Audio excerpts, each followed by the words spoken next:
And welcome into another episode of Tiger Territory, part of the Foul Territory Network, the Detroit Tigers podcast. I'm Kieran Steckley. With me, as always, a man who got no love, no brotherly love from the airline industry this weekend. He is Cody Stavenhagen. How you doing?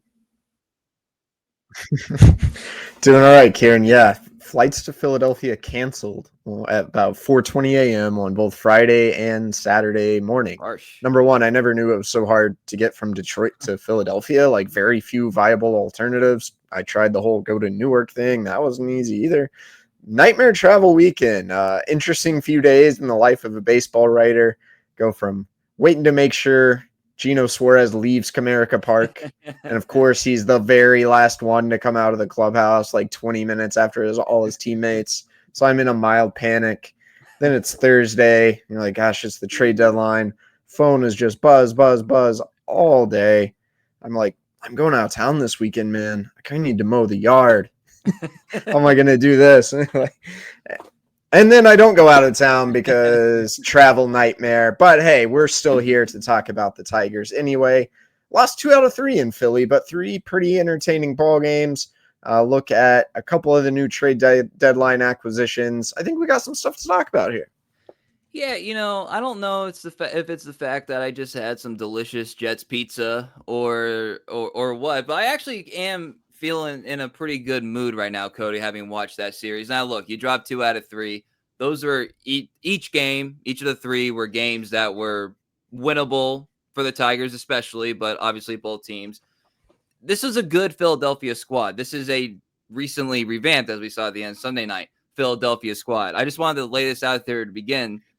The Phillies are plus 750 to win the World Series. That's second to the Dodgers on DraftKings Sportsbook. So they're pretty good. They're pretty good. And the Tigers had a win all the way to the end on Friday. You hold them off on Saturday, and then Sunday you have you play excellent defense, and you have like the contact play not go your way, and then a couple bounces here there, and you end up losing 2-0. I actually feel okay. I feel okay, given I think a lot of the noise about this team, both from the Detroit-based people and then even the national media, is like, the Tigers didn't do anything. Why didn't they do enough? Why did they do this? Why did they do this? Scott Harris is hard to work with. Like all these negative thoughts. And they went out and they played on the road against a damn good team and very well could have taken 2 out of 3, despite being shorthanded pitching staff wise with a new addition, which we'll talk about a little bit later. So overall, I'm feeling like I'm feeling okay. I'm feeling okay. Not excited. Okay. Yeah. Look, the team's back to playing pretty good baseball over their past 7 games. They're 5-2 and have played at a pretty high level all of those games.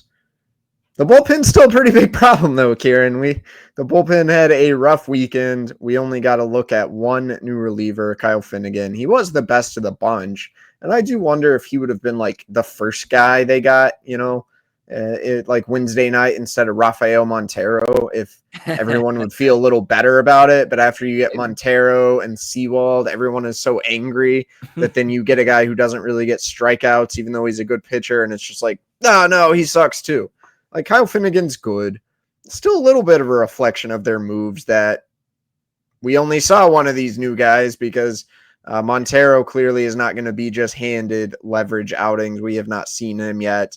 And I actually had this thought kind of post-deadline, like one thing that would be very bad for the Tigers in August and September is if Will Vest does not continue to pitch at almost an all-star level. And it was a rough series for Will Vest in Philadelphia, so that has me concerned a little bit. Some things to like, some reoccurring issues that you still don't feel very good about. I mean, that's true and that's fair, but one of the things that if you were gonna, maybe Finnegan's number one, but I almost think what we saw today, Cody, from Charlie Morton would be the number one most encouraging thing. Is like, this guy was at the bell trade deadline addition, and also not pretty numbers wise, but he went out there and he looked like what, 2021 Charlie Morton. Like he He looked like Yeah. the guy that, based on reputation, not the one that was pitching in Baltimore the majority of the year. He was working his curveball, his fastball velo was excellent. He made a great defensive play to get that double play there. Torque also had a good play there as well. I was impressed by Charlie Morton. Like, I thought that, like, literally the last edition, it's kind of like the afterthought level. But the way he pitched was like, again, if you would have got this guy at the beginning and then he pitches like that, like, maybe we think about it a little bit better. But I was impressed with Charlie Morton. Yeah, I mean, it's still a little bit of a hard sell for me. I'm glad they got a starter. All right. I'm glad they got someone. It was also a guy whose first 11 starts were so bad. He got moved to the bullpen and seemed like the Orioles at one point were probably pretty close to eating the majority of $15 million. So even though he's pitched much better since then, I think he has a 3.88 ERA after coming back to the rotation in Baltimore. It's hard to be that bad. It's hard to be really good at the major league level. It's also kind of hard to be terrible, because if you're terrible, you don't stay, and everyone up here is like pretty good. There's generally kind of a floor. It's hard to have worse than a 5 ERA as a starting pitcher. He's had that this season. I know he's been better, whatever. First look at him as a Tiger. He was indeed better. I mean, just the pure eye test, the pure stuff, a lot better than when we saw him pitch against Detroit earlier. I want to see it 2 or 3 more times before I really have any more reaction, because then it's like, well, cold strike whiff rate was 21%. It's a little bit below where you want it. He did have 15 whiffs, which I like. He only got 3 called strikes. That tells me hitters were being pretty aggressive, maybe because they're not afraid of his stuff, even though the stuff was solid. Average exit velocity was 91 miles an hour. That's a little higher than you want. Some of the underlying stuff probably wasn't as good as the pure results. What's that outing look like if Riley Green doesn't make a terrific catch in the gap? But then again, you take away that inning, like, he had some innings where he moved quick, shut down the Phillies. Obviously, a very good, encouraging first start for Charlie Morton. Let's see what's ahead in his next couple outings. Morton is somebody that this will be a talking point until his next start, and probably a little bit later. And Finnegan, this will be a thing. And then with Paddock, this was discussed a little bit. We haven't had a chance actually to talk about this cliche for the Tigers, because the Tigers haven't been in this position near trade deadline time that when we were doing this podcast. But how much of the, like, I was on a bad team, now I'm on a contender kind of emotional uplift and like motivation and like all that stuff, do you personally buy as some kind of our cliche BS detector, Cody? I'm curious where you line on that, because again, it's not something that we professionally have kind of seen up close. So what do you think? I'd be curious to see like a statistical study on that. Like, do players perform better after being traded to contenders? Because I don't know. I can think of examples. Nick Castellanos, when he got traded from the Tigers to the Cubs and went off. I'm sure there are examples of guys, probably pitchers especially, where it's a little more volatile, who don't perform well. So, like, is there actually significance? I don't know. I do believe certain guys can probably get a jolt. If you're Charlie Morton and you're 41 and you're pitching for a team that's out of it and you're thinking maybe your career's nearing its end, and then you start pitching a little better and all of a sudden you're back in like a pennant race, I feel like that the human element of that could like aid your performance a little bit. If you're Chris Paddock and your team just dismantled itself and now, hey, you get to be on a contender, that's got to feel good. So I don't know if I totally buy it. I think it can probably be a little bit overstated. Look at last year's Tigers, called up a bunch of guys, no one was expecting anything. Then it was like, oh, we're just young and hungry. So are you not young and hungry anymore because you acquired some old veteran guys? Like, I think all these things get a little like overwrought, but I'll buy it. I think with Morton especially, I'm going to buy it. Yeah, I would probably say it probably works for a game or two. Yeah. But it's going to be completely irrelevant on September, 7th. So, like that would be like my opinion on that. But I think it's also probably a case of playing with better players as much as more so than even just like being on a contender team. If you go to a contender team, you're playing with better players. You tend to probably have better results with better players around you. It's a team game after all. All right, we're going to take a quick break, but after that, on the other end of this break, I'm going to tell you why Saturday, one of the top 5 most important games of the season. But first, a word from our sponsors. The dog days of summer means it's time for the boys of summer to kick it into gear. And the best way to cash in on your baseball IQ is with DraftKings Sportsbook. Never bet on baseball before. It's simple. Pick a guy to go yard, hammer some live odds mid-game, or just ride with your squad and hope for the best. No spreadsheets, just vibes and dingers. Here's something special for first-timers. New DraftKings customers bet $5 and get $200 in bonus bets instantly. Download the DraftKings Sportsbook app and use code FOUL. That is code FOUL for new customers to get $200 in bonus bets instantly when you bet just $5.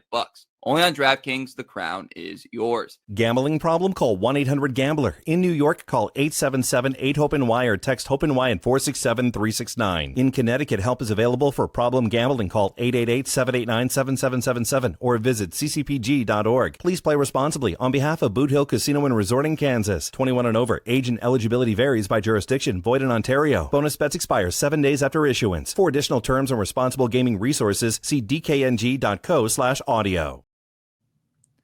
All right, coming back here, Cody. Friday was quite a disappointing game. We're not going to dissect it, but that sort of like a running gag might have been the best that we've seen Jack Flaherty this year. No hitter into the 5th. Is that correct? Mm-hmm. And exits like a classic AJ. Yeah, you had a great game, but one little let up. All right, we're going to turn over to the pen, and don't you worry about it, guy. And obviously didn't end up working out. Quite a disappointing game to lose in an opener. Saturday, you got Skubal, okay. But he's also as distracted as Tarek Skubal will be, certainly this year, maybe the rest of his life, depending on how other aspects of family planning go. But if he were to have a slip-up game, I think it'd be one of the more understandable ones of his career. But you're going to drop a series. You got Zach Wheeler on the mound. It's like all these things going on outside the clubhouse. And it was a game that you needed your lead dogs to be lead dogs. And what happened? Skubal, 10 strikeouts, 7 innings. Torres, home run. Riley Green makes a great diving catch in foul territory.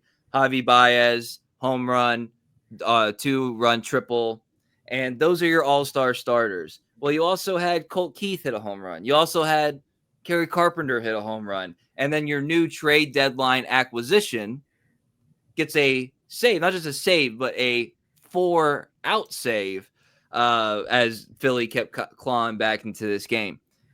Winning that felt important. It felt important on Saturday.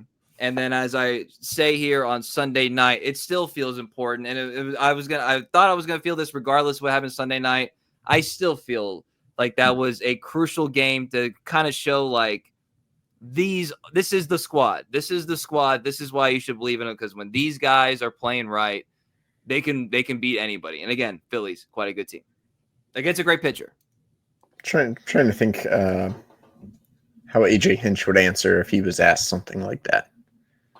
He'd probably say, well, it's a nice win, but it's just one, Here's what he would say. He would say, well, we've earned the right to be able to have a game like that with the players that we've coached up and developed to showcase their talents. We've earned that right. He likes that. They've earned the right. No, he has. And for a while as well, we haven't earned the right to talk like this yet. And now that he thinks they've earned it, they've earned it. But I kind of agree with the idea that it's one game. I just have a tough time reading too much into one game with any of this stuff. With the bullpen guys, with the trade deadline acquisitions, we can't draw a verdict on how any of this is going to work out. I guess it's better than going into Philadelphia and getting swept. That would be bad. But yeah, you put up some nice ABs against Zach Wheeler. You played a good game. You backed up Skubal. Yes, all that is good. Does it mean any more than any other game? Probably not. I'm not assigning any different level of value to that. It might have meant something, Kieran, to win a series against a really good Phillies team, a Phillies team that has the second best World Series odds. You didn't do that, so is that disappointing? I'm not sure it's disappointing because it is a really good team, but maybe the Tigers have earned the right to be for us to be like, okay, can they beat the best of the best? And maybe that is something to pay attention to the rest of this schedule. How are you hitting against ace pitchers? You're going to see some really good pitching in the postseason. Kudos to them for taking Zach Wheeler deep a couple times. They also didn't win the series. So those are my thoughts. This wasn't heralded as a potential World Series preview or anything like that, but that's certainly in the cards. It's certainly in the cards, right? I felt coming out of that series, I felt pretty confident that could be one of those. Either it's a 5-game series where it's a 5-run differential in either direction, or it goes 7. You see what I'm saying? Like I came away thinking like these are two teams that would have pretty good ratings in the World Series there, because like they play competitive, they play hard. The defense that we saw today was so much fun. There's some really good so much fun, and the Tigers like had some of their best foot forward pitching wise, but not the headliners all the way. And the Phillies did. So like that was a lot of fun. So I think World Series preview, check me as one who would be a fan of that matchup on paper. 100%. All right. Let's move to something that we saw a couple times, Cody, this weekend, and that's Will Vest. And that's Will Vest giving up contact. And that's Will Vest giving up runs. Friday and Saturday. He got the ball back on Saturday, and results were similar. There's an interesting stat, and I'll credit Chris Castellani for being the first one that I saw to mention this.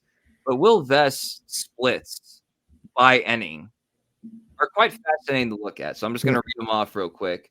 We're going to take away the 2 times. This is only this year. We're going to take away the 2 times that he appeared in the 6th inning. I find that largely irrelevant. So in the 7th inning, he 5 appearances, 3.1 innings, 8.1 ERA. That's in the 7th inning. 8th inning, 17 games, 12.2 innings, 4.97 ERA. 9th inning, by far his most usage, 28 games, 28 innings, 0.96 ERA. If you want to go to like opponent averages, he's only allowing 168 opponent average in the 9th inning, 196 in the 8th inning, and 400. Obviously, sample sizes are different, but 400 in the 7th inning. So my question to you is there anything to read into that? Because I don't know. My instinct is to say probably not, right? It's probably a reflection of some different sample sizes, and that means nothing. But those differences are pretty interesting. And the first thing that comes to mind is a story I wrote about Will Vest not that long ago. Here's an anecdote if you're watching on YouTube. Will Vest, a couple of years ago, took a questionnaire survey thing that Tread Athletics does. He works out with Tread in the off seasons, and they help players determine what their optimal emotional state should be in terms of maximizing their performance. So you answer a bunch of questions, and it tells you, I don't know, you should be chill when you're on the mound, or you should be fired up when you're on the mound. Vest's survey says you should be fired up. This, I believe, was not long after he had a very bad spring training in, 22, 23, and got optioned at the start of camp. You talk to Will Vest, one thing, I don't know, kind of hard for Will Vest to throw well in spring training because, let's be real, the environments are bad. So Vest told me not that long ago, we found I needed to kind of be a psycho out there a little bit, acting like my head is on fire and just being super aggressive.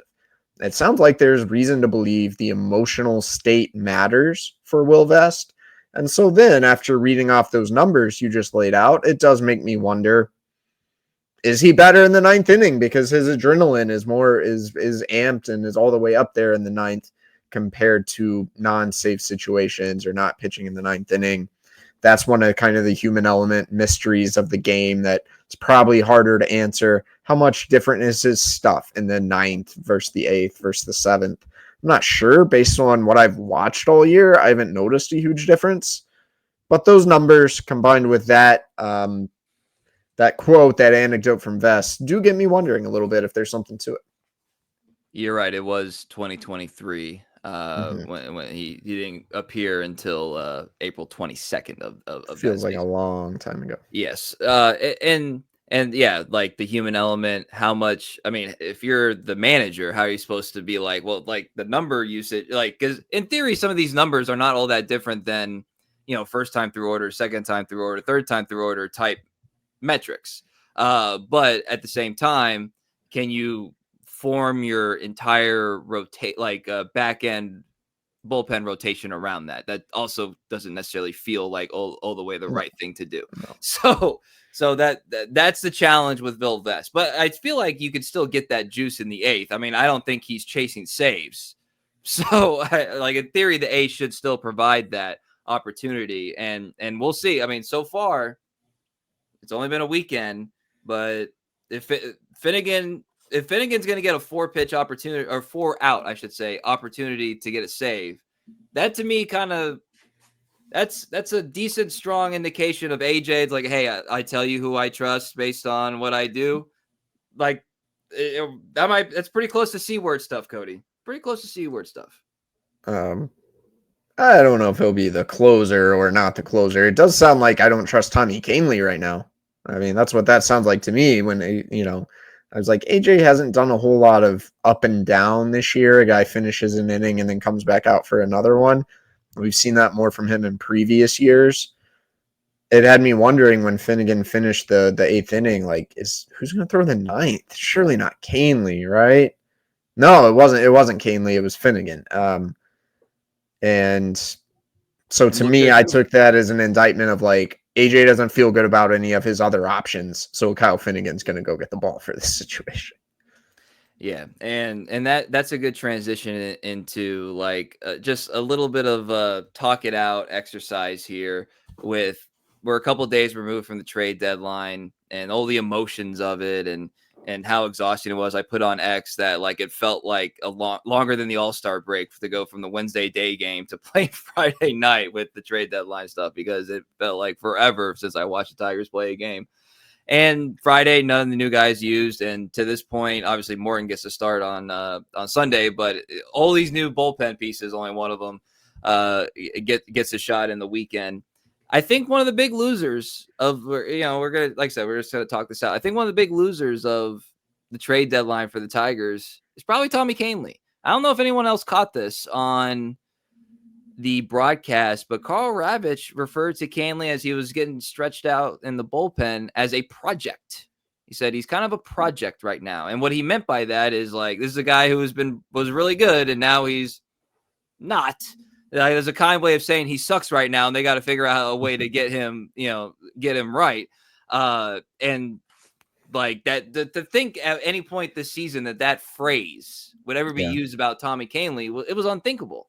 So like, invest to a certain extent too, like with his role, those guys are really undefined right now. I think they're kind of, if you're the lead of a bullpen and then half of it gets yanked, it kind of puts you in the loser category there. And then probably the number one quote unquote loser of the deadline is probably Brennan Hanifee. He's not on the major league roster right now, which is kind of wild. One of your best, if not the best reliever in July, you got optioned. Yeah. AJ Hinch's quote almost seemed a little bit, I don't know. He just said, look, we don't have that many optionable relievers. They did have a few other options, or you could have just, I don't know, got rid of Luke Jackson. That would Speaking of projects, maybe Luke Jackson will have a fantastic month, and it'll be genius that they kept him around. But to keep Luke Jackson over Brennan Hanifee, a guy who has earned his spot, in my opinion, and earned some innings, that's a choice. It's just a choice. I don't know. When Luke had his Tigers debut, my dad called me afterwards, like, man, this bullpen sucks. He does not call me after every game. It's just like very random. Yeah. But yeah, it did feel a little the slider's pretty good. I see what they like in Luke Jackson, but can make Hanifee go to Toledo. I don't know about that.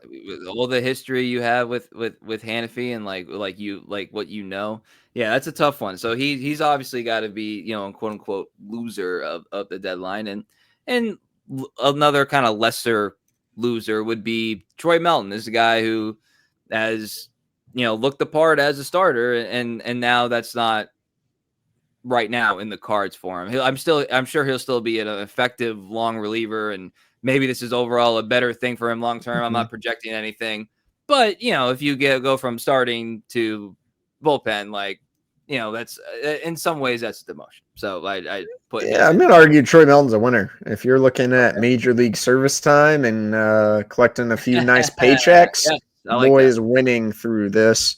And he might just have a chance to assert himself as a dependable leverage relief option if he can pitch like the Tigers think he can pitch and miss bats like they think he can miss bats out of the bullpen.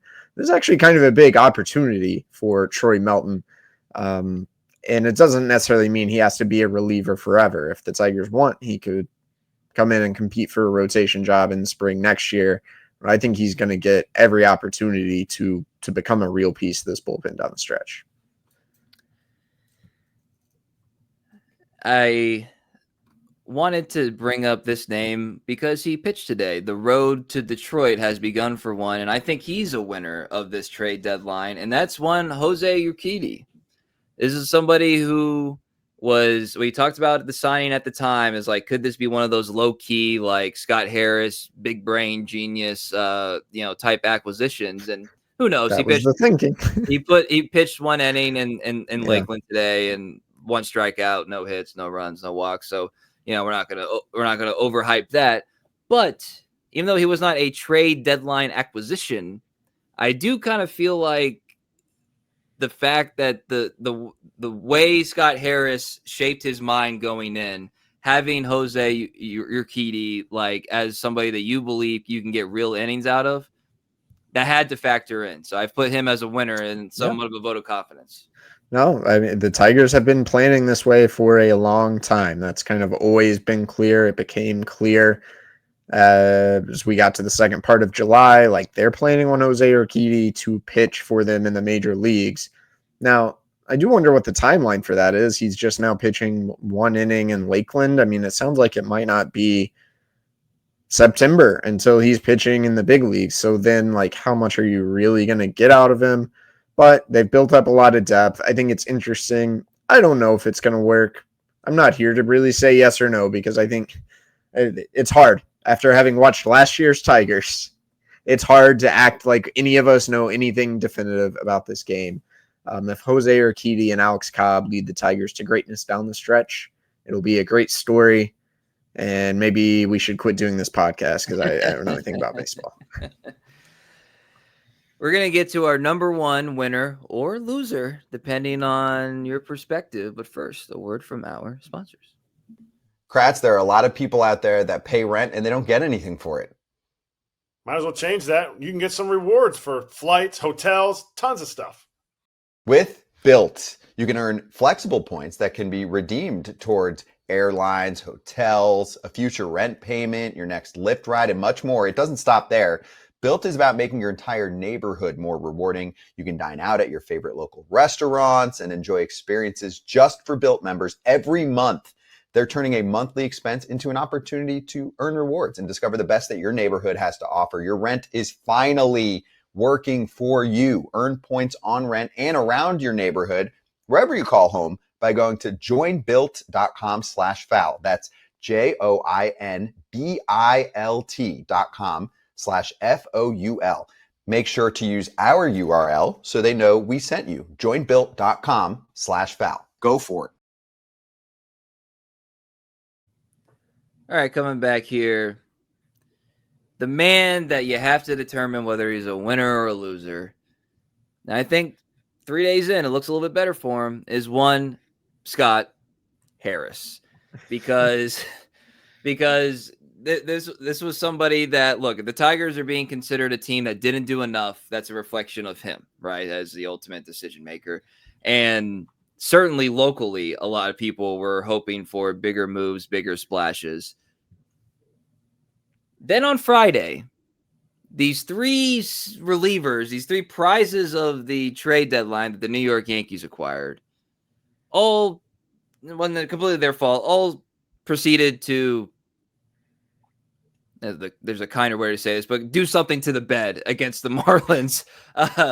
and cost them like a very frustrating game. And the first thing when I saw that, the first thing I thought was the Scott Harris line about volatility, and that's not to say like we saw the other end of that tonight, right? So like we're gonna be fair here about it, but when I heard that the Pirates were like starting the conversation with Josue Briseño, it's like, okay, dude, like I don't know how seriously I could have those conversations when that's kind of like the start there. So the theories of Scott Harris are winners. The practicality, we will see. But the theories of Scott Harris are winners. That's where I land on it right now. Well, the theory has always made sense, I think, to not overspend for volatile relievers. That makes complete sense in like a vacuum. And I don't know anything about like trading commodities or like the stock market. Like that's very far from my area of expertise. My theory is that these are different things. Like the long term to get the best value is to like play it a little safe, right? You're gonna make a lot of money. You know, if you go with the commodities that you know perform well, then maybe you're not going boom or bust and trying to get into oil and gas and build rigs, you know, in West Texas or something like that. But this is a competitive industry where you're not necessarily judged on how many games you win over an 8-year period. You're judged on like, do you have a ring? Do you have a pennant? And so I think that is the difference, and that has been the leaning like the Jerry Dipoto 54% of games or whatever that maybe Jerry's finally done with because he was pretty aggressive at this deadline. that mentality has been the undoing of a lot of front offices in the past 8 years or so. I'd say since everyone started trying to copy the Astros, no one's become the Astros. I don't know how this is going to work out. I'm not saying this isn't going to work. But let's finish September. Let's get into October, because if the Tigers bullpen has a terrible ALDS, you know who everyone's going to blame? Fan wise, they're going to blame Scott Harris, and it might not be wrong. I almost have a feeling, Kieran, the Tigers bullpen was so bad in June and July that I feel like it's almost probably due for a better August and September, at least one of those months. That just seems like baseball. So does that mean he has the trade deadline? I don't know. Let's just see how all this ends up, and we can talk about it later. Same with the Yankees. They got 3 dudes. Are they going to be any good? I don't know. Let's not judge it after one weekend. Let's get a bigger sample. We're going to see how it plays out. I think another way of saying what you just described there is 401ks are undefeated. Yeah. But 401ks don't buy yachts. You know, so like, you know, like venture capitalists, you know, they don't get to where they're at by cashing in on their 401k. Take risks, take big risks, and they don't always work out. And I think that's not necessarily financial advice, people. I think get your company match, call it good. Yeah. Set it and forget it. So or are we supposed to say you should go put all your money in DraftKings? Is that what we're supposed to say? As long as you use code FOUL. So hotline Hope NY, don't forget. So like, I think there's going to be obviously various aspects, and maybe that's why Hannafy goes down. It's like he's your co-reliever of the month, but your bullpen sucks. So maybe that was actually quite fitting that he's the one that goes down. But I do believe that markets matter, and these trades are not, these trade ideas are not done in a vacuum. And I also think that had they given up some sort of package that rivaled the Padres for Mason Miller, there'd be a lot of people upset. So like, but they could have done the Ryan Helsley trade. Like, I don't know. Some of those prospects, like, you know, it depends on your measurement. If it's top 100 stuff, is it like, you know, it's their 5th ranked prospect, but they're the 20th ranked farm system. These are just general, not specific to the Ryan trade. I don't know. It's a very disagreeable approach, but also one that makes sense. Well, that's why some people think the Tigers are just going on the model. I mean, they plug these names into something that's the equivalent of a spreadsheet and it tells you whether you should do the trade or not. I can't say definitively if that's how the Tigers do it, but there are people in the game who think that they are letting the model run the trade deadline. And Okay, well- there's a famous anecdote, like the Verlander trade from the Tigers to the Astros was rejected by Houston's model, supposedly. And Houston was the team that was running things on models back then. When they got to the point where it was time to win a World Series, they went against the model. Not only did they win the World Series, arguably tainted World Series, they won the trade too, because all the Tigers got out of that was Jakey Rogers. Okay, well, let's wrap up this way. How much should Tigers fans care about things like that you report and is out there with other people about how difficult Harris and company are? How much should that be like dominate, their frontal lobe about how they feel about their president of baseball operations? Because I almost think like I don't care. I don't really care about that, because the people that are putting that out there are people who are dissatisfied with how they had dealings with a competitor. You see what I'm saying? I think it's worth noting people were also saying that about Craig Breslow and who was I think there was a third president of baseball operations. And I'm sure all these things are true to some degree. Again, like, it's being a hard negotiator is not necessarily a bad trait in this game. What is the line between being a tough negotiator and like burning bridges with other clubs, or getting to the point where other teams don't even want to call you? Or if you watch the broadcast Sunday night, Kieran, they were talking about Dave Dombrowski and how he's on the road all the time, more than most GMs, and builds relationships with opposing clubs. So like, I think these things, you can assign whatever value you want to them. I think you would have to ask the individual fans how much it matters. If the Tigers build a dynasty because they kept all the prospects and they win a bunch of World Series, no one's going to care. But if it goes the other way, we're going to look back and then all the things you hear over the years start really adding up. Like that's just how it works. I don't know. That's really all I've got to say on it, because I'm just going to make people on both sides mad if I keep talking about this. I just say what I've heard every single trade deadline in the Harris era, and it seems to be getting louder. It seems to be getting worse. But guess what? Scott Harris has also built a very healthy organization, regardless of what the Tigers do this year. You can't say he's not done a good job in Detroit. He's obviously turned this thing around pretty quick. But this is also where it gets tough. When you have built a healthy organization and then the expectations get higher, that's when it gets hard. And that's the test Scott Harris faces now. No accusations of incompetence. No, absolutely not. And also, you know what? I'll just wrap it up this way. History is written by the victors. You get it done.